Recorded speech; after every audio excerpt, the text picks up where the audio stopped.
reimbursement on here because that's more of an elective program. This has to do with the people who are trained to perform services for Wooddale and essentially what they need every year to keep their skills to the right level. Um, so Lisa,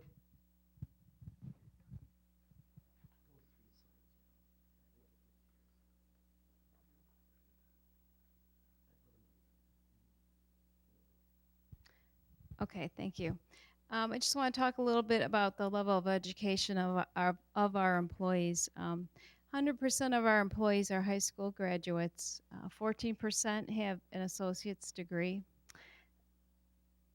32% of our employees have bachelor's degrees. 6% have a master's degree, and 67% of our employees possess some type of technical certification for their position.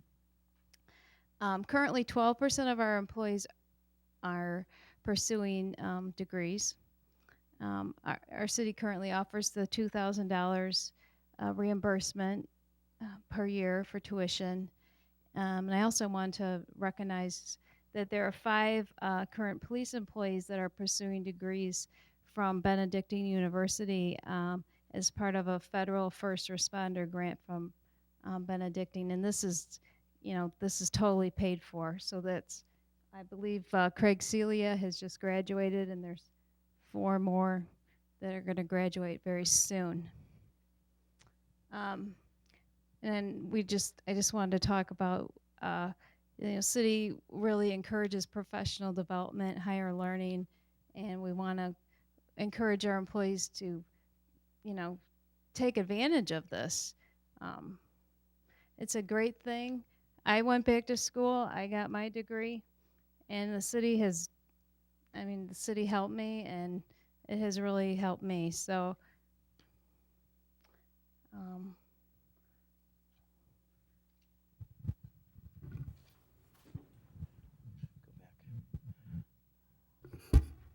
okay. I'm sorry, Alderman Wesley, did you say something? No, Okay. anyone have any questions on it, or anyone care to address these conferences on the sheet that was handed to you today? I think it was Mr. Luton. Tell me a little bit more about this tuition reimbursement program. Does the city have to choose, or does the employee recommend higher level education courses in his field to you, and then you approve it?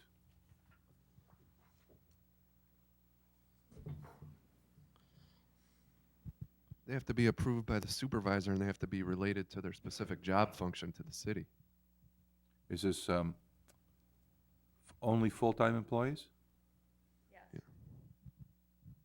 Let me ask you a question. If Alderman Wesley wanted to take a course in political science relative to economic planning, and he went to the Northern Illinois University up in Hoffman Estates, would you reimburse it after all it's job related? I believe it has Mayor, to. his supervisor approved it. I believe it has to be a full-time employee. However, staff does offer conferences and things like that that are related to an individual alderman's specific areas of interest. So it would be conferences and things like that, only not classes for course credit.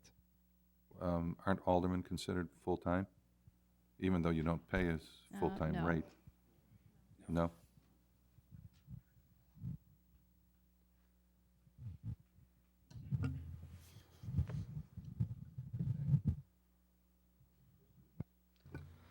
Christine Winger, please. Okay, I just need clarification on this handout. So does this include the 2,000 No.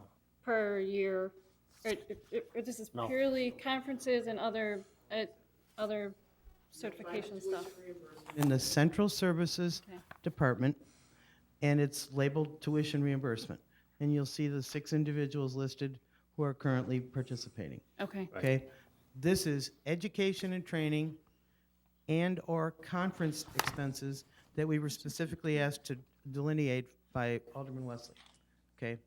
And these are expenses that Wooddale has always incurred to train things. I think probably the best person to address training here would be Chief Binowitz, who knows what it's like to keep um, the officers up to the CALIA standards and what he has to do every year in terms of continuing professional education just to keep as a member of CALIA. So it's that kind of thing. He probably knows better than anybody here what the history is of education and training and everything. Well, I think the whole thing is if you delay it, the way it's laid out and where it says location conference, right next to it require CE is continuing ed hours that they need these courses to hold that certificate. Yes. Because if we don't hold those certificates, we could be in jeopardize with the state or the federal government that our people are not certified to do their job. So a lot of these classes are that way. There's a couple that aren't. But then we have some new employees that are going to, like Mimi's going to conference and she's, So, I mean, I think most of these conferences are continuing ed hours. Some aren't, but I mean, I guess we could look at that down the line if anyone has any questions on that. But if you notice, they all mark continuing ed hours that they need them or they don't need them, so. Any other questions on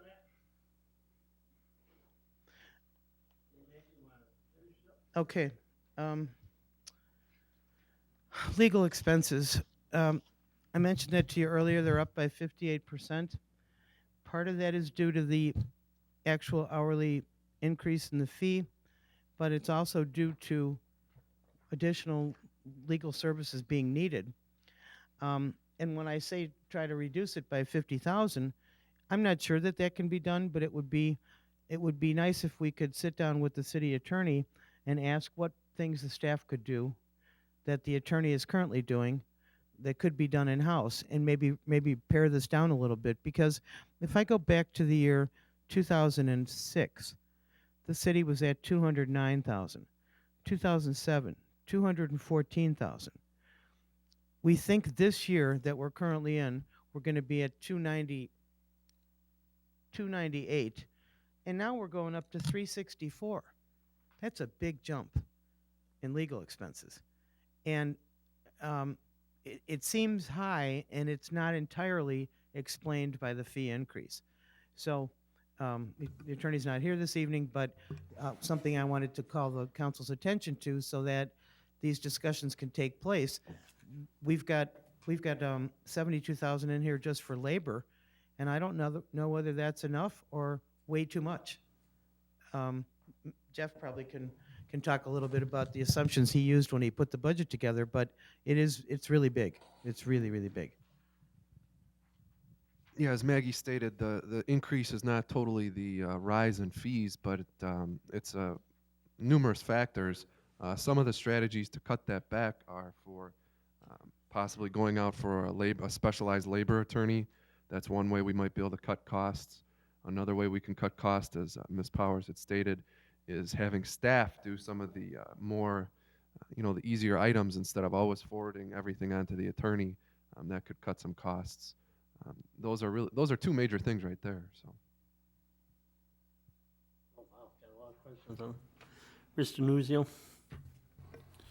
Is an alternative possibly 364,000? I mean, you're trying to tell me we can't get somebody in-house 3 times a week or something in one meeting every other week that I believe the attorney's here at 2,000 to 2,500 a week?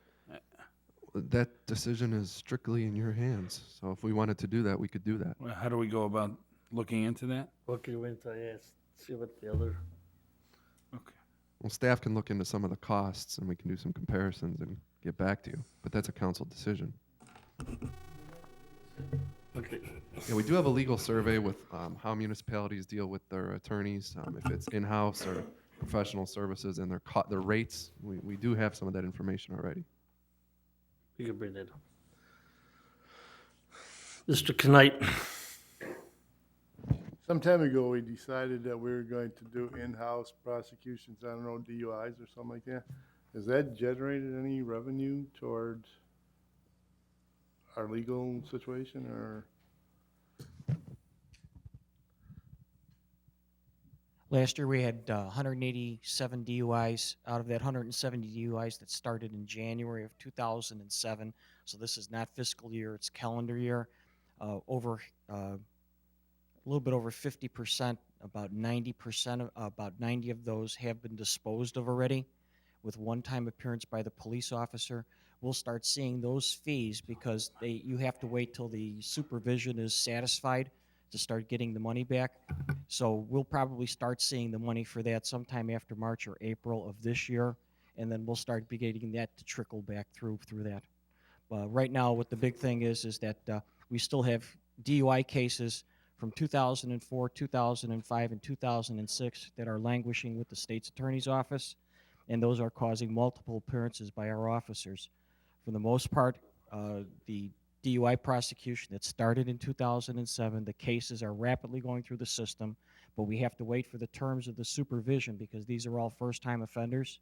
Anything that requires an enhancement has to be prosecuted through the state's attorney's office. We'll start seeing that probably March or April for the first cases that were disposed of, probably after 12 months prior to that. So if we started in January, March, or April, we'll start seeing those trickle in after that. Is there any ballpark figure on what it's generating now, or any? I couldn't give you that off the top of my head. I'd have to research that. Could you research that for us and get it to us? Sure.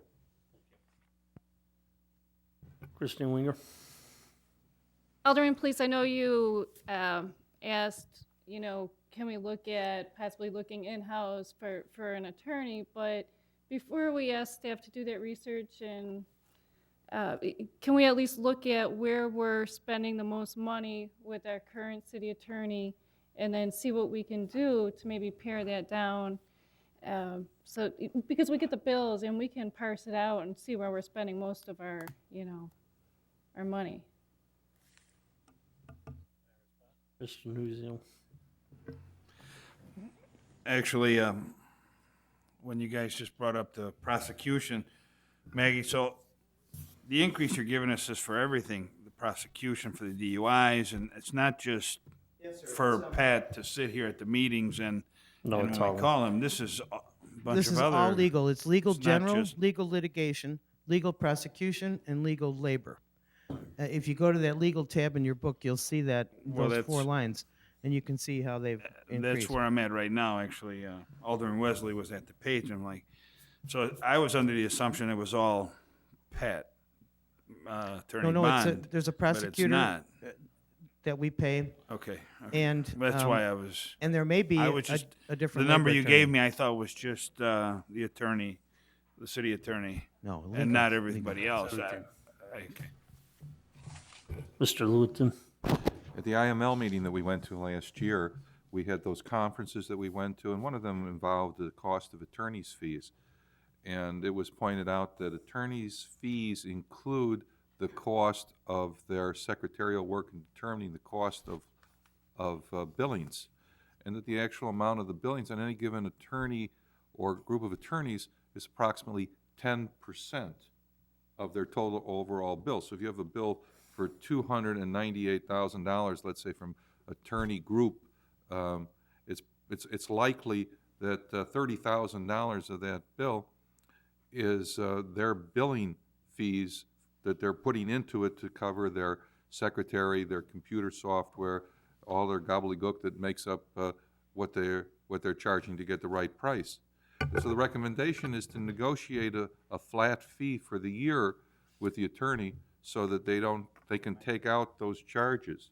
Now, the mayor pointed out if you do that, it shouldn't hurt the attorney because he's not going to negotiate all fees and all legal activities because we're insured by the insurance company. If somebody has a slip and fall or another liability suit that's brought against the city, that's handled under the insurance policy. There's unlimited attorney coverage in an insurance policy for liability. And also, you point out there are certain things that are specialties that you're not going to use your attorney for. Perhaps in the future, labor negotiations, you'll go to a specialist, an attorney who's a specialist in labor negotiations. So you would define what type of work is going to be done by the attorney. You know, real estate, code enforcement, interpretation of the law, interpretation of other statutes other than the city statutes, and you would define the type of work, not the hours, but the type of work, and have him come back and give you a flat rate. And it's got to be less because he can cut out all the gobbledygook time that he spends figuring out what he's supposed to bill you. He spends about 1 hour for 10 hours of representation in paperwork for billing. Now, I'm not recommending that we do this immediately. I mean, Alderman Nuncio has a good idea, bring somebody in staff.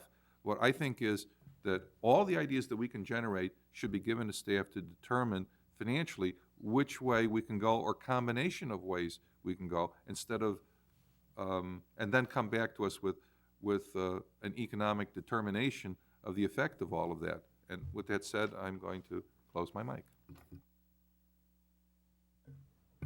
Alderman Short. Good. Thank you. I agree with the idea of using a specialized labor negotiation attorney, but I think we need to be very careful about what you're talking about, Alderman Lewitton, because the attorney we had before this one was an employee, and he got monies on top of that, so we were basically paying him double. And we shouldn't be doing that. I think when you say about the attorney's fees going up, isn't it just like $10 an hour, if I'm not mistaken? That's what we got the memo on. No, we got a memo saying it was up to, I don't want to spate, 140 to 175. the one I got said 150 to 160. 60. That's a memo we got. But the Must one have we been a got was mistake. 150 to 160. But the point is, Alderman Wesley checked some other towns and found out that they're paying one heck of a lot higher prices for attorneys per hour. So I don't think, in this case, I think it may not be the attorneys per se. It's the idea of us going to the attorney for every little thing, and he has to bill by the 15 minutes. And when you talk about 10% going to the secretaries, with the engineering firm that we decertified, they told us personally, the engineers, that 50% of their cost was their office and secretaries and everything. So 10% really isn't a big amount. And if we're almost half of what I hear our other cities are paying, it's not the attorney problem, it's the idea of going to the attorney much, much too often. And that's what we have to cut down on. Alderman Shuckey, that's exactly right, because that's why I said to you that it's not solely due to the hourly increase. I mean, that's just like saying the entire budget is off because of the hourly increases for employees.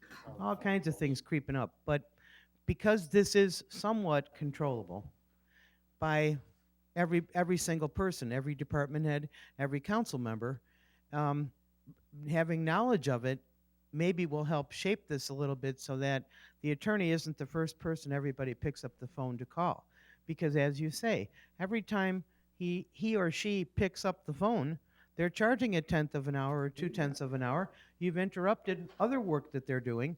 They're entitled to be paid for it. So this is what happens. And we've had instances where, I'm sure if you're looking at the bills now and you can see, where somebody made a phone call about the same thing 3 times in one day. There's no excuse for that. You know, and I'm more accustomed to working with attorneys where every week the attorney meets with the mayor and the manager and sits down and says, okay, we've got this ordinance coming up, this one. We got this hearing, and this is happening. What's the status? You go through the status, you make sure the documents are where they're supposed to be. They're going to be ready at the time of the meeting, and you move forward. And that's it. There isn't any of this back and forth, going back to the attorney a million times, trying to get clarification. And we have email, we have fax machines, we have the ability to communicate and get information to and from. We don't have to meet face to face all the time, and usually you can pare these bills down. I'm saying if we could reduce 50,000 on a $364,000 total line item, that would be pretty good. And I don't know that it's unrealistic, but it's going to take efforts by everyone to do that. Mr. Luton? I just want to make a clarification. I think Pat and Mary are excellent attorneys, and I'm not saying to go shop them, but ask them what they would charge for developing such a plan and compare it, because they free their time up. Just, time is the most expensive thing that anybody has. I mean, not expensive, the most limited thing that all people have. See if you could broach him with a negotiation to figure out what he could do. And he can say, well, I don't take calls for this, or I don't take calls for that on this program, and it has to go through a supervisor, and I have the right to tell somebody I've already answered that question. I think we already addressed that. I'm sorry, Jeff, go ahead. Don't forget Shirley Bond Dixon, our businessman or business person. And of course, if we're going to do a flat rate, they wouldn't underestimate the cost. They'd always overestimate the cost. Where if we kept everything with the onus on us, we control our own costs. So we have the opportunity to cut back on costs if we specialize maybe in a labor attorney. If we cut calls to the attorney, we lose control if we go with a flat rate system. Mr. Knight, do you have anything? I see you raise your. I mean, we had something similar to this with IT. Our IT consultants proposed a flat rate system, and they straight out told us that we'd probably save money if we went with our own control, In-house. because certain months we're going to have a low amount, and in those extreme high months we have an extreme high. But if you go with a flat rate, then they're just going to go on the high end. And we did cut the IT down. Yeah, we've been cutting when costs. it did it that way. So, anyone else have any questions on that part? Hey, Maggie, go ahead for the second one. Okay. Oh, wait a minute. Does she need a break here? Or? Okay, 9:30, we're going to take a break for a minute taker, okay? No, go ahead. You can go on. Okay, I thought you meant we were taking a break now till 9:30. Okay, now we'll switch gears for a minute. These next two have to do with sources of revenue. I did make that presentation to you at the last committee meeting on amusement taxes. I don't know if there's been any further thought about that. I wish I could tell you what kind of money it would bring in. I can't. I have no idea what sort of gross revenue the video stores, the bowling alley, and Topgolf would bring in, and I think those are the only candidates. So it could be $10,000 or $20,000. If a community has 3 little video stores, it's usually between $15,000 and $20,000 if they impose a 5% tax. So how know, could you determine how no much way. it may? There's no way. You just There's no have to way? have to guess, because one problem with Topgolf is there's only, I think, 2 others in the whole United States. Right. And they are coming out of Europe, and so I don't know how we dig up financial information from them about how much gross revenue they'd have and how much of it would be subject to a tax. It would be different if it was, you're running the mill business, like a Cineplex theater. We could do that easily, but But our video This is harder. stores, we could do that though, right? I'm sorry? Our video store, No, could do we that. don't get any. We are not entitled as a non-home rule community to get any sales information about any business, okay? Really? And so there isn't anybody reporting to the city, even those getting business licenses, anything about their revenues. So we have no way of knowing. There are published indices of various types of businesses that you can look at, and they'll give you some averages about, like you might be an auto parts store, average annual gross revenues might be $750,000, but it takes a lot of research to get that. So I don't have any more information to give you, just that it's out there. A lot of communities have done it. The ones who seem to rely on it and consider it a big part of their budget are those that have those big theaters or the, like Pheasant Run, that kind of Okay. thing. The nickel and dime, the video stores and the bowling alley just doesn't get it. It's more trouble than it's worth, because you're not gonna generate a lot of revenue. So you're recommending not Topgolf, I'm not recommending either way. I'm just saying that we don't know with Topgolf. Maybe the next step would be to have a meeting with Topgolf and say the city council's thinking about this, but we don't even know how much money it could bring in. What do you think it would do to your customers? What would it do to, I mean, have a dialogue, and then maybe we'd have a better idea. Okay. But beyond that, I don't know myself.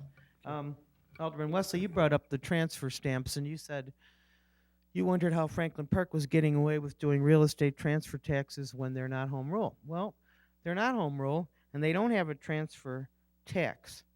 However, they do sell a transfer stamp, and it does in some ways have some it has some similarities with a real estate transfer tax, but the way they do it is very interesting, and Brad Wilson is going to tell you how they do it, because it's real complicated. He's talked with the people, he's been on their website.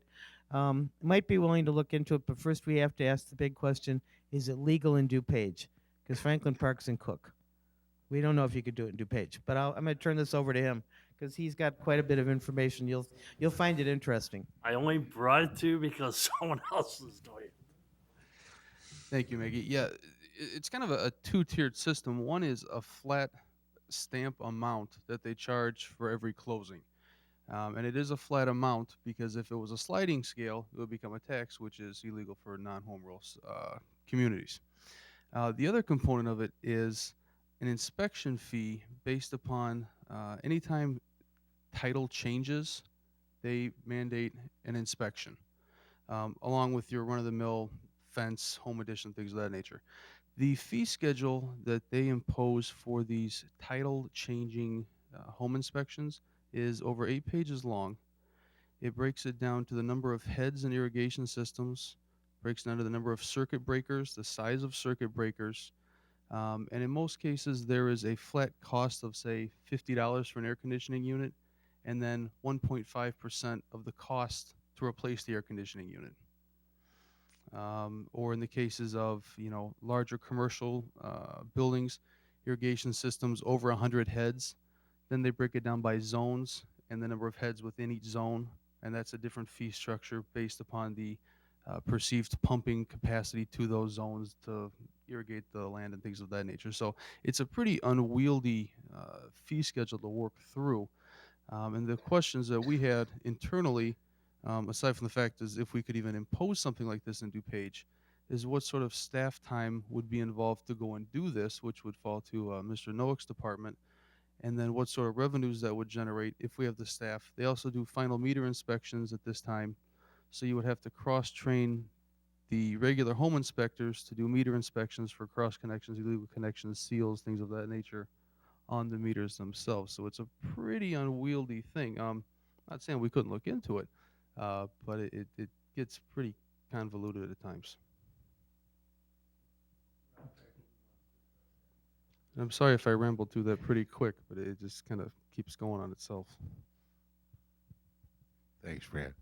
Thank you, Mr. Chairman. Just have a quick comment, just for your own edification. The Osco warehouse on Woodale Road changed hands 2 years ago. We were advised by the real estate agent that if we would have been charging real estate transfer stamps, it would have been $100,000 for one building. That's tax, Roger, right? Not stamps like Franklin Park. That's real estate transfer tax, which is usually $5 per thousand of valuation. Yeah, and this could make some money, and maybe some variation of this Franklin Park thing could raise some revenue after we got the legal opinion as to whether it could be done. I think the point, though, is it has to be more fixed than variable because it looks more like a tax if you're taking a percentage. And then secondly, who's going to administer the thing? Finally, in this economy, we don't have houses selling very often. We don't have properties changing hands. We have lots of foreclosures. It's going to turn around. So it's not that it's not something you could look at for the future, but we were asked to look into it, and now we know how Franklin Park does it anyway. Or you could do a home rule referendum, and then you're free to do a real estate transfer tax. So, can't do it in time for this budget, but it's a possibility for the future. Mr. Nuzio.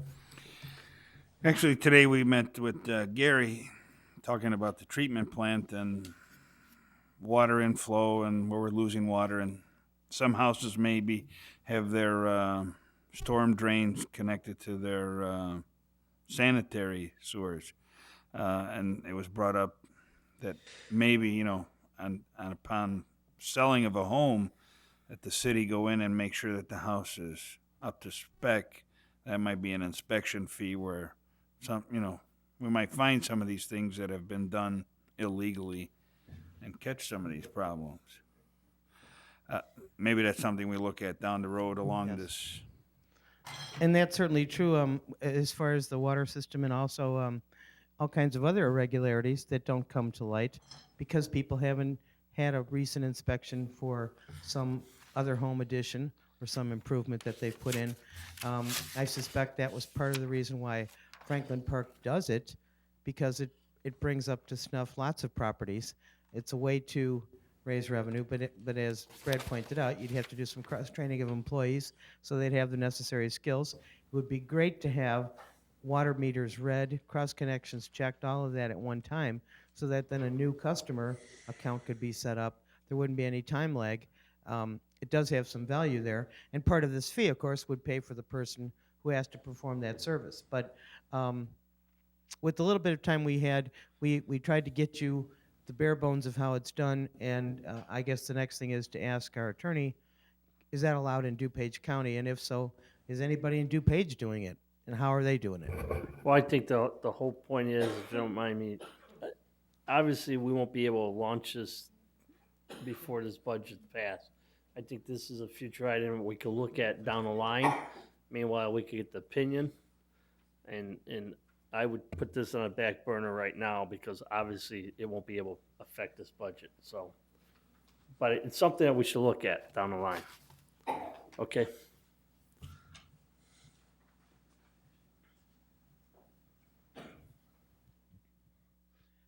You need a break already? Okay. Take 5.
Why wouldn't they do? They're not paying for it. It's coming out of tourism, right?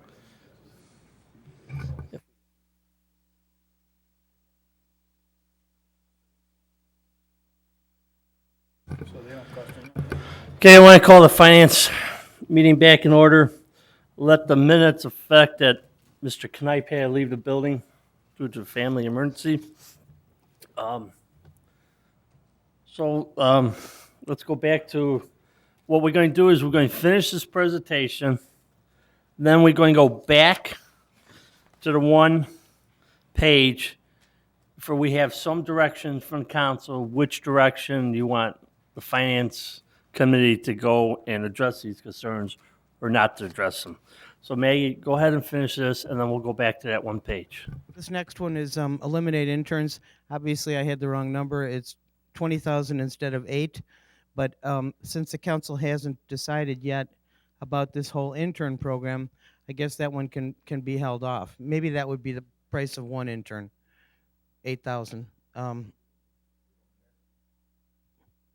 me? Yeah, but with the payroll taxes and stuff. Okay. Leave time buyback.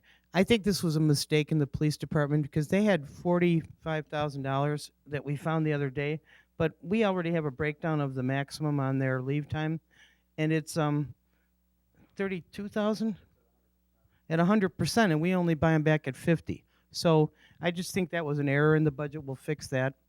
Last one. Oh, uniform expenses.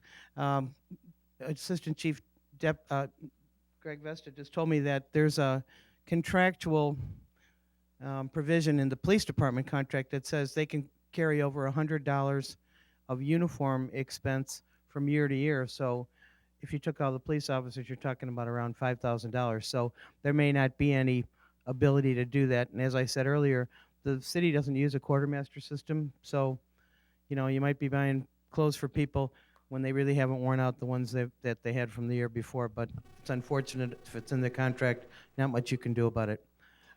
Finally, you could move some utility taxes. Right now, I'm going to budget them all in the capital projects fund.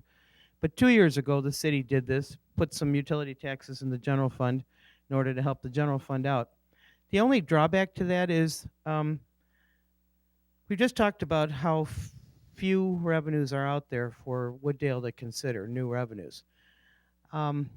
If you should decide to do some long-term borrowing, you might decide to use what they call alternate revenue bonds. And the alternate revenue bonds require an alternate revenue source be pledged to pay for that debt service. If you begin to use utility taxes in the general fund to balance it, pretty soon there won't be any utility taxes left. And I don't know what other revenue source Wooddale would use then to pledge for bonds. So I wanted you to keep that in mind, that while it certainly could be done, there's nothing illegal about it. You could put all the utility tax in the general fund. It would be then this last alternate revenue source, and I'm not sure then what would happen. So right now it's in the capital projects fund along with the non-home rule sales tax, and it will be used for all the capital projects that the city has. Having said that, if we could go back to the first item, this $230,000 of street division salaries, move it to MFT. If we could have consensus on that, that would be useful to us in getting this deficit down to a more manageable size. Okay. Good. I'm sure. That seems so easy to get $230,000. What's the downside of it? There isn't one. There isn't. Why didn't we do it? Because last we were year or using year the money to before? put it in capital projects. We took MFT funds to help pay for roadway. Before, you didn't have the non-home rule sales tax. So you didn't have enough money to pay for capital projects. So we would take $400,000 out of motor fuel tax and put it in capital projects. Okay? And last year and the year before, some of the money was used to pay for the Vector and for some dump trucks, those leases. That's also permitted by IDOT. There are, it's very specific things, but as Gary said, we're getting close to the end of the leases. We don't